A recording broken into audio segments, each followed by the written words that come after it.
before I started Bolt Farm Treehouse, I was kind of in that place of burnout. I've been touring the world with my band and making music, and I really found that my spirit would lift when I would get back out in the nature. It could be a drought where like I'm just not really, musical ideas aren't really flowing.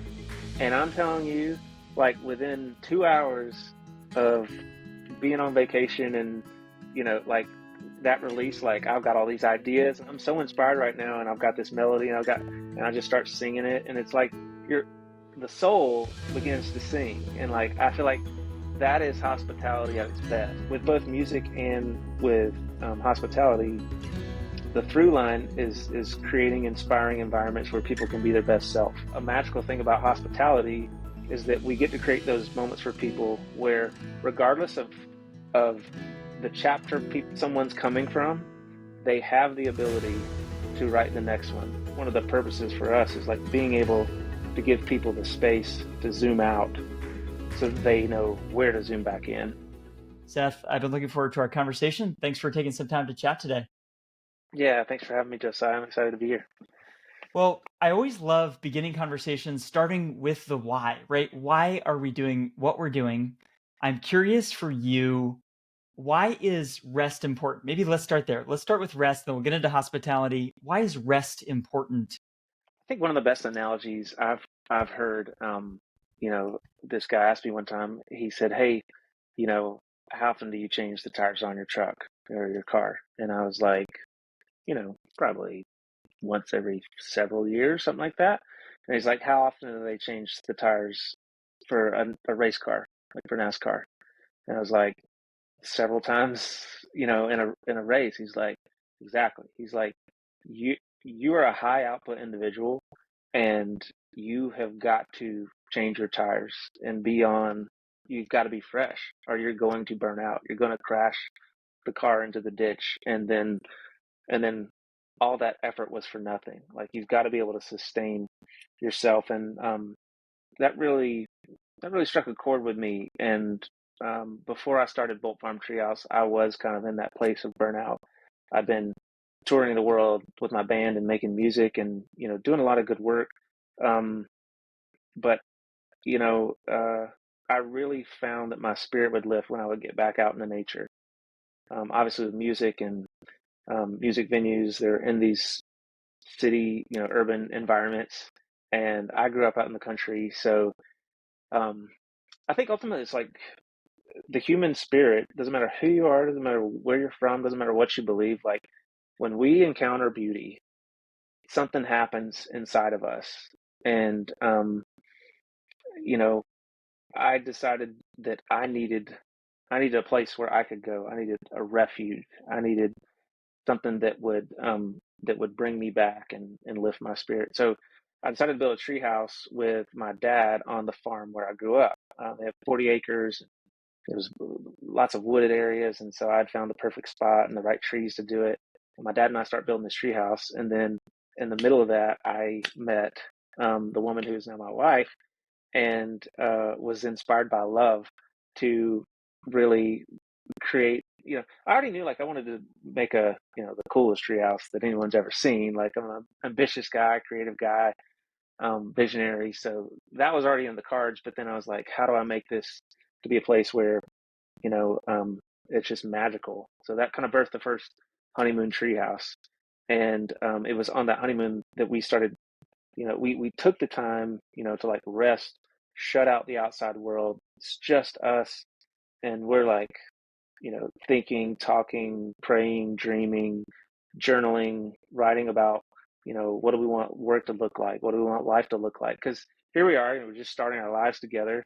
Um, and we just, we had a blank page. It's like, and I feel like that's a magical thing about hospitality is that we get to create those moments for people where, regardless of the chapter someone's coming from, they have the ability to write the next one, and it can be anything they want.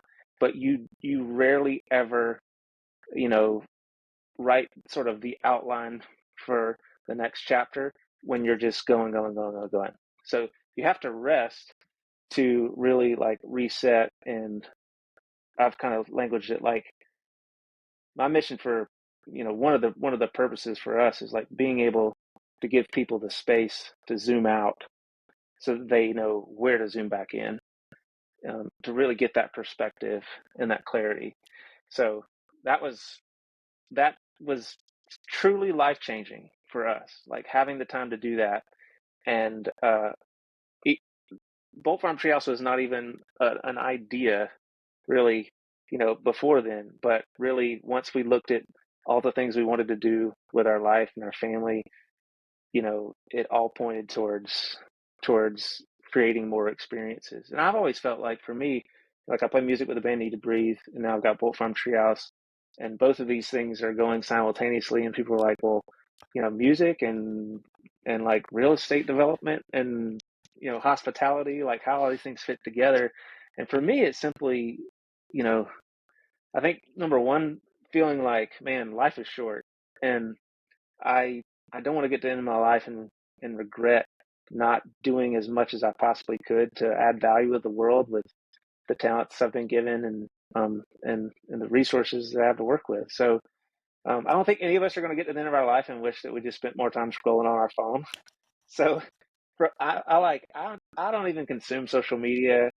And I encourage the people who visit Bolt Farm Treehouse. I'm like, hey, this is a great time to like just tell everyone you're going to a nature retreat and that your phone's probably not going to work, and then just set that thing down and really just be human and like experience, that beauty and the inspiration that comes from inspiring environments. And so, like with both music and with hospitality, the through line is creating inspiring environments where people can be their best self, because music has that power. You can be having a bad day or going through a tough time where you're not exactly sure how to language the emotions you're feeling, and a song can absolutely like carry you and give you energy and strength. And obviously with hospitality, like they look forward to this opportunity to get away, to have an experience. My wife and I just finished doing a happy hour with our guests on at our Tennessee property tonight, and I talked to several couple. This one couple said, we have not been away from our kids since 2008, and we're having the time of our life. So, I mean, hospitality is an opportunity for everyone to obviously to escape, but I feel like it can be so much more than just an escape, because you can go to a hotel and watch TV the whole time, and you're just watching the news, and like, did you really go anywhere or feel anything or surround yourself with beauty? I think that's the magic of combining nature and like this penthouse suite experience, because you can be totally immersed in nature and feel the lift from that, but then also be surrounded by comfort, have this penthouse suite experience, on top of a mountain, looking out over like a 30-mile view, and and then just giving the space, for that rest, that reconnection. Like that's where the magic happens, and it's hard to really, like, at that point, once you combine all those things, I think it really takes care of itself. I want to get into the details of how you designed the treehouse and now as you're expanding, because you've thought about so many details there. But I appreciate you getting a little bit into your personal story, because I think our personal stories and the things that we've experienced shape the way that we view hospitality. You've spoken before a little bit about how you take this your life as a musician. You're playing with Need to Breathe to stadiums of 10,000 plus people at a time, and so you're literally on a stage there. Do you see hospitality and what you're doing with Bolt Farm Treehouse as a stage in a different sense as well? Certainly, each tour for Need to Breathe means like a different sort of environment that we're bringing with us. Our stage, you know, um, and it's an interesting mix of like the creativity of like, man, where can the lights come from, and what kind of set pieces can we engineer and manufacture and all that, and then the logistics of, okay, also you've got to be able to set it up in about 4 or 5 hours, test it all out, do the show, pack it up, put it back in the semi trucks, go to the next city, and be able to do all that within a 24-hour time frame. So it's a big feat to be able to do that. I've kind of been jealous of all along of like the shows in Vegas that are stationary, because you can do so much more if you never have to tear it down and set it back up again. So it And could be a so need to be breathe residency coming soon. maybe let's play the. I'd love to play the Sphere. That'd be amazing. Um, but hospitality does give you that opportunity. It's like you can, if you can dream it, you can do it. And then now people are stepping into your world that you've had a long time to build. And it's similar but different. Both are experiences. Both are like thrilling. Both really like get the human brain just like vibrating on a higher level. And like that, I've noticed that I could be, you know, there could be a drought where like I'm just not really, musical ideas aren't really flowing. And I'm telling you, like within 2 hours of being on vacation and, like that release, like I've got all these ideas and I'm like, not even wanting to like work, but I'm like, I'm so inspired right now and I've got this melody and I just start singing it. And it's like, you're, the soul begins to sing. And like, I feel like that is hospitality at its best. Like that is, to me, one of the most desirable outcomes, because it's just kind of enabling the best of who we are as humans. I love what you said about nature and creating a little more space for yourself to connect with loved ones and some of these big dreams and thoughts. But I'm curious also, when you're in the midst of things, a lot of our listeners are always on the road. When you're touring, you are just city to city to city. I'm curious, have you experienced elements of hospitality? It doesn't need to be a place, but just moments of rest in a hospitality context that you found helpful, that I'm just kind of curious how you think about that on the road, and then I want to get into the nature aspect of that. Well, I mean, Need to Breathe's been touring and traveling the country and the world for actually over 20 years. So I have experienced literally every level of hospitality. I mean, from like the early days when we had zero money and would get bed bugs from like the roadside hotel, motel thing, all the way up to, touring with Taylor Swift. And on one situation, like I think the hotel got their wires crossed and they were told, on tour with Taylor Swift, but like they heard Taylor Swift is coming. And so literally I opened the door to the bus and there was like a red carpet, everything. And we go in and it's like the penthouse suite, seriously, and like the nicest room I've ever seen in my life, um, at this absolutely gorgeous property. And I think they realized what they did, but they were too embarrassed to be like, we're actually going to have to move you down a few floors because you're not who we thought you were, and we're not going to get the promotional benefit we thought we were going to get out of this thing. But honestly, the places that lifted my spirit the most were just going to like, to a farm that belonged to a friend of ours. Like his dad, just had some property in Indiana, and we would always just go there. And it wasn't necessarily like a luxury property. I mean, it was just honestly very simple, very humble, but like just getting to be in a nature setting, ride four wheelers and play games. And like there was like a little tree house on the property. And as simple as it was, and this was actually before I built the treehouse, I went up there and I felt on top of the world, and it took me back to childhood. And like when you have forts and you climb trees and all that as a kid. And I was thinking like this is like the closest, like treehouse is like the closest thing we have to like time machines, because they really can transport the human spirit. And so with Bolt Farm Treehouse, we've done a lot of things. There's like a vinyl record player, a journal. We even have like therapeutic coloring and things like that. Things that, um, you know, that that actually do kind of connect people and allow them just some much needed space and the inspiration we were talking about earlier. I wonder if you could speak a little bit to that moment where you go from building this treehouse, for you and your wife, and then deciding to turn it more into a business or this thing where you can offer to others.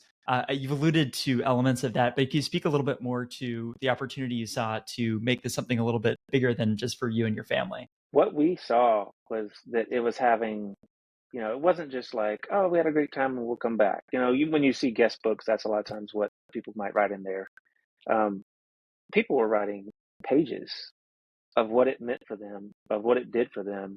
And we were hearing, things like this weekend probably added 25 years to my marriage.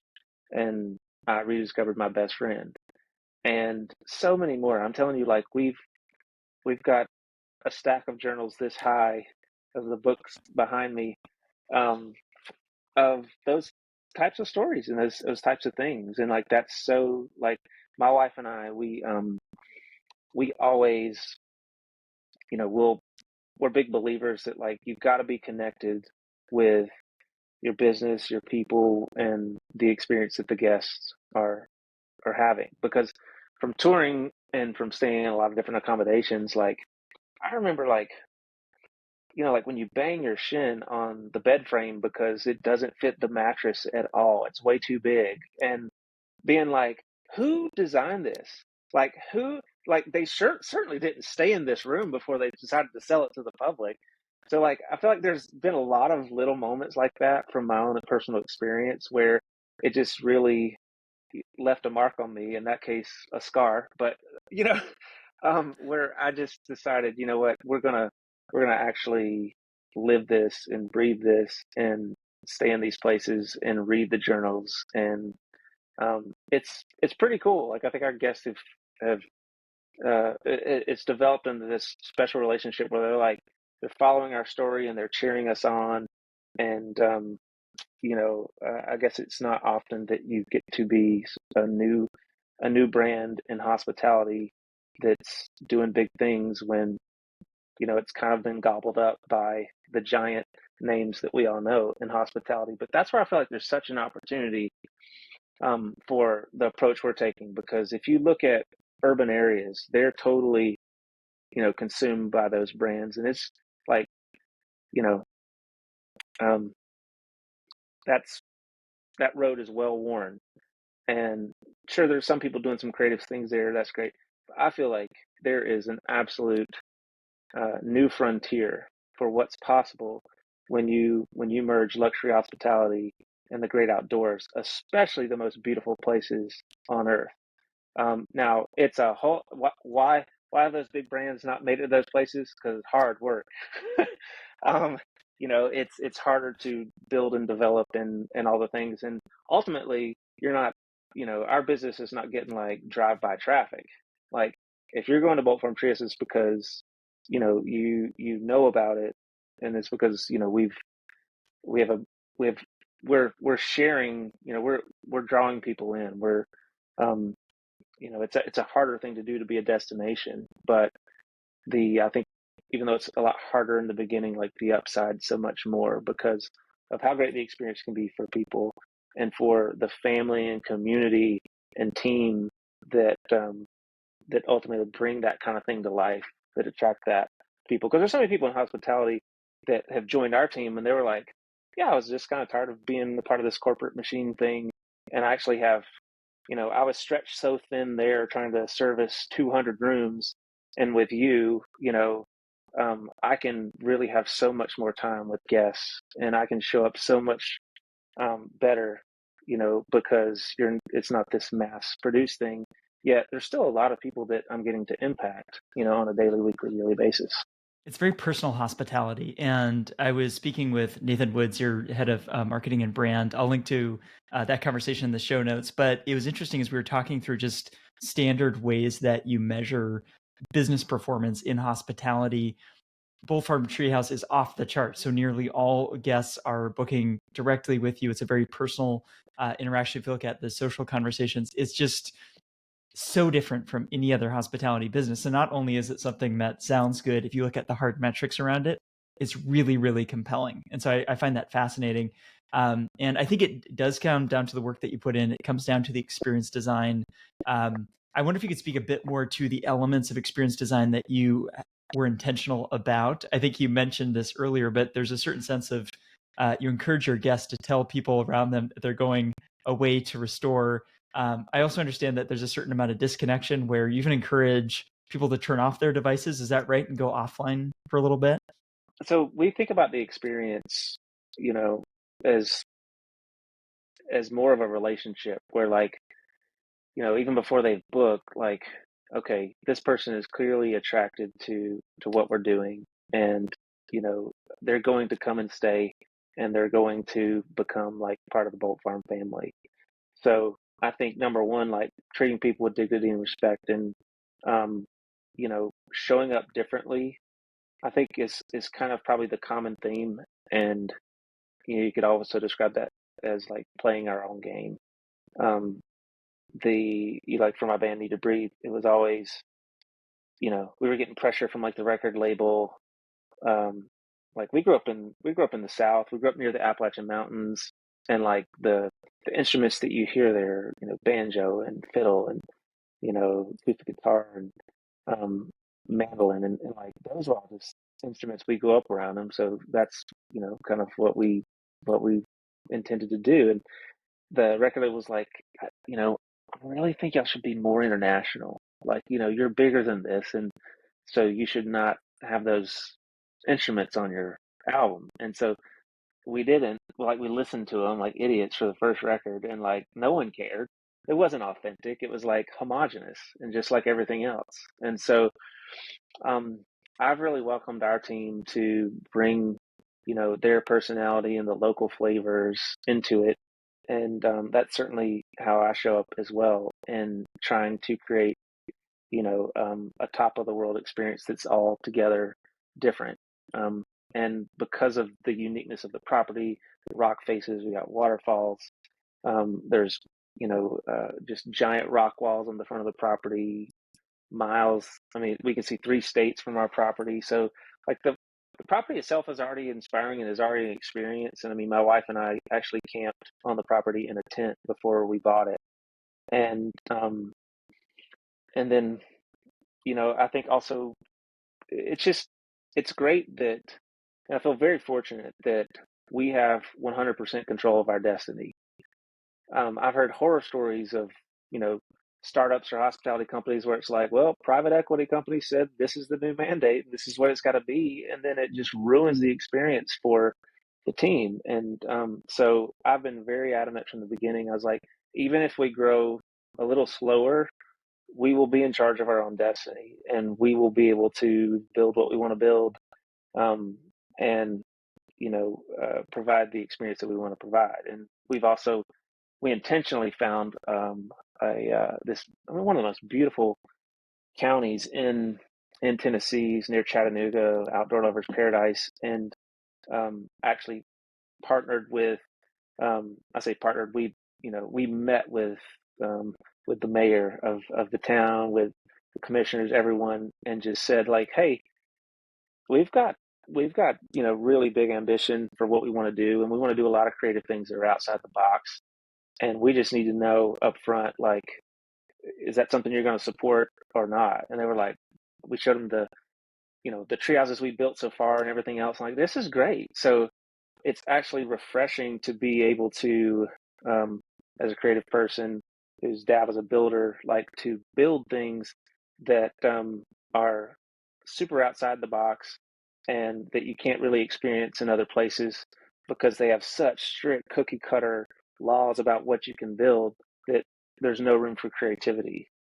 So getting to combine all those things and um, attract the people that um, you know uh, see the potential, see the human experience, see the impact this has, and to then get to build it and bring to life a something that's altogether new in the world of hospitality is just really energizing. It's really exciting to see that. And you've gone from one treehouse to a couple to many units now and growing quickly. I'm curious for you as the founder and leader of this company, how do you think about splitting your time? I think it's a challenge for any leader, but you also are touring frequently, you're on the road.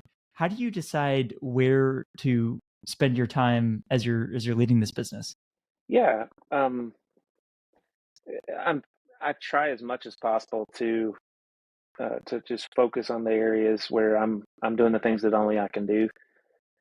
It can be easier said than done, because obviously, you know, uh, problems that can't be solved tend to bubble up, and so it could definitely be. I catch myself being like, why am I this far in the weeds right now? Like I am so.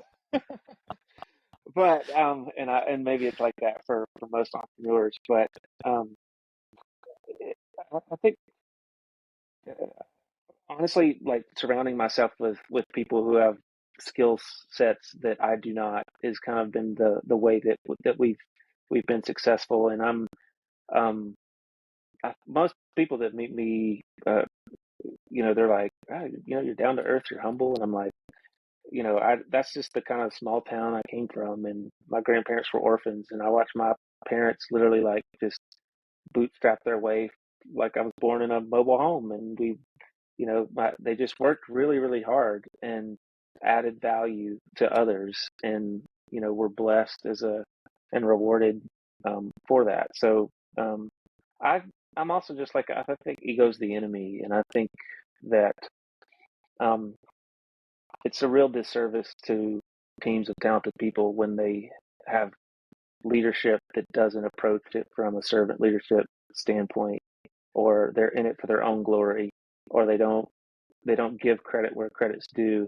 Um, and they also, in a lot of cases, you've got people who are just like totally disconnected from what's happening on the front lines of the day-to-day hospitality, because they live in some crazy house somewhere else. And like I just always found that I mean, I there's nowhere else I want to be, so I actually am on property pretty much every day that I'm not on tour with Need to Breathe. So I spend more time with my leaders. I'm like making sure that my head of construction has everything that he needs from me and all the support and everything else he needs. And then I'll go over to my housekeeping manager, general manager, and talk with them, maintenance, and really try to just keep focusing everyone's attention on the thing that will move the needle the most for the company, and the thing that will, like, if this big domino falls, so many others are going to go with it, um, because obviously limited time and and very big vision. Is there one thing that you think will move the needle most for the company, or does that come down to the different functional areas? Yeah, people.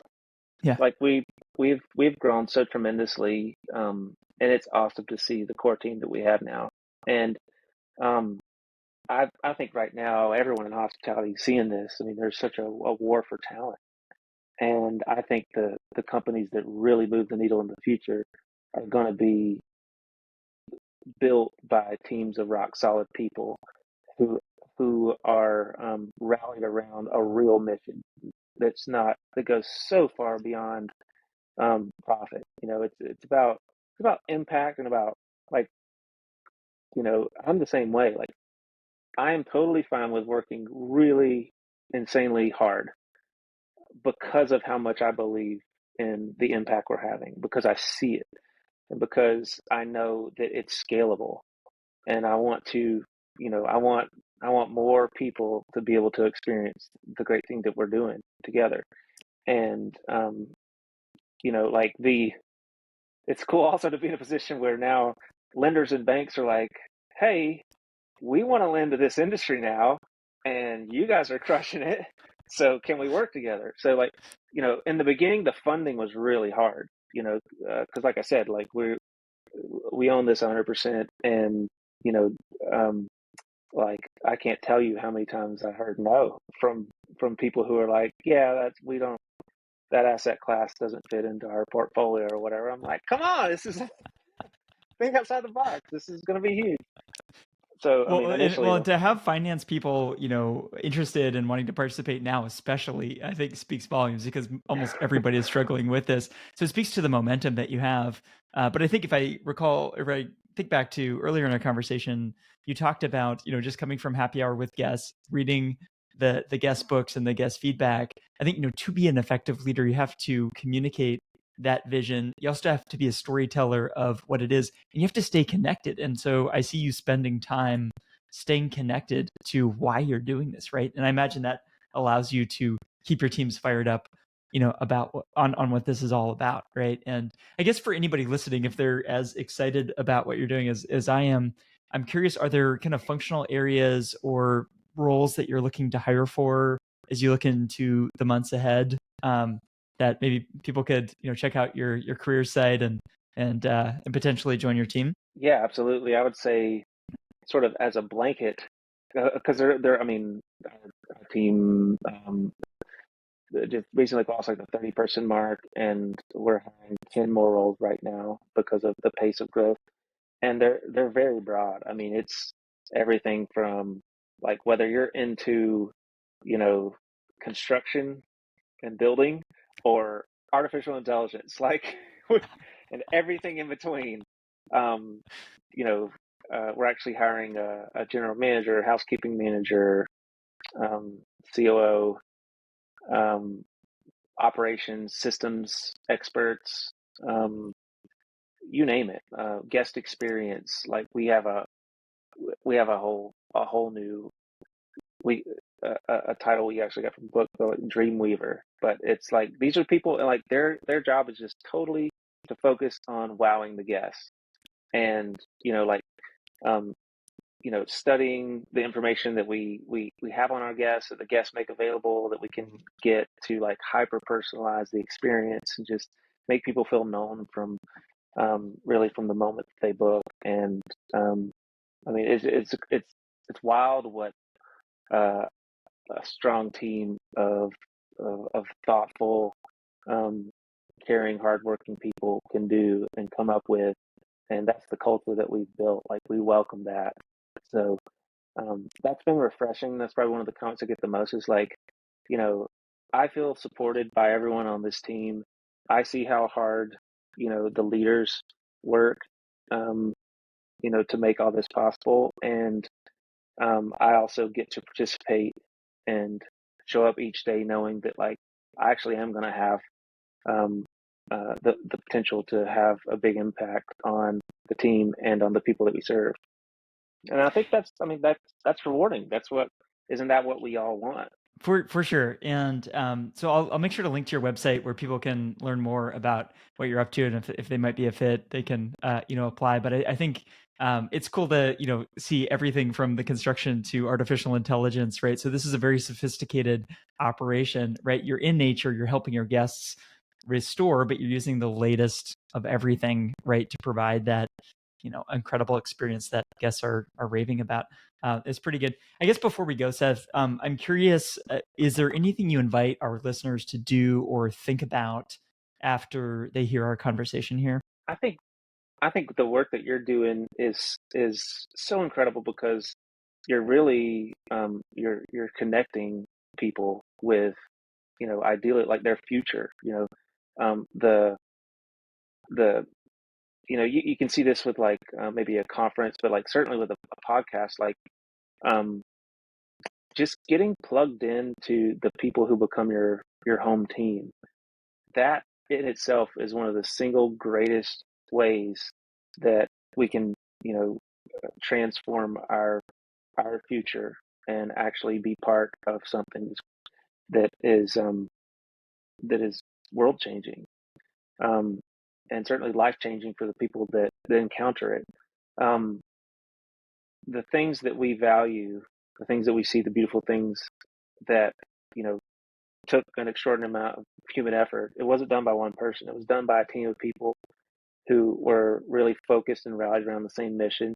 And I think similar to like you know winning a championship in sports or being on that team where like man you were in the trenches together, you were in the weight room together, you were learning and growing personally, you were developing, you were showing up day in and day out you know for that purpose. And for in our world it's like when you see like just glowing 5-star reviews, and like every day we will read one of the reviews because um, it's just so energizing, and it reminds us all of why we're doing this. So I think that's the takeaway is like make sure you're plugged in somewhere where it's a great fit, and like you totally you believe in the mission so much that that you wouldn't want to do anything else, and that's different for everybody. But man, I've never been wired to be one to just kind of,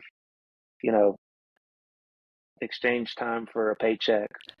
It's like stuff is just not worth it to me.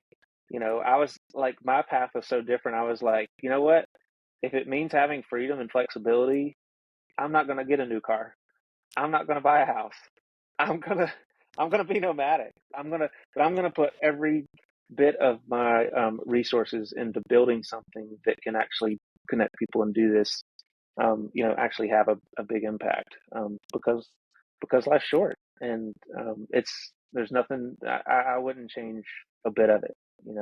I'm so glad that all along the way I was able to um, literally walk through those doors of opportunity as they opened, because I was not, you know, I wasn't chained to, you know, stuff.